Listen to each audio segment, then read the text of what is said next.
Sa dami ng nakain ko, baka mabulunan kung walang panulak. At sa init ng panahon nitong mga nakarang linggo, ang perfect na inumin kahit anong malamig. Pero imbis na mapawi agad ang uhaw, bakit naman pagkataas-taas ng counter ng tindahan ito? Panghiganti ba yan?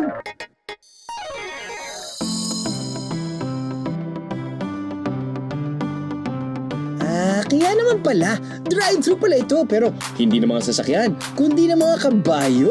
Astig! Elevated na po talaga yung tea shop. Sadyang horseman lang po yung owner namin.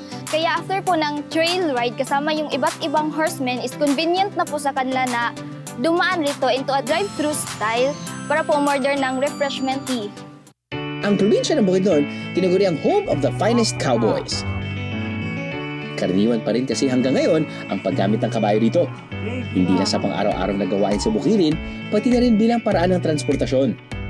Alam niyo ba na ang naunang cowboys ng Bukidnon, pinaniniwalaang sinanay pa mismo ng mga Amerikano hanggang naipasa na ito sa mga sumunod na henerasyon.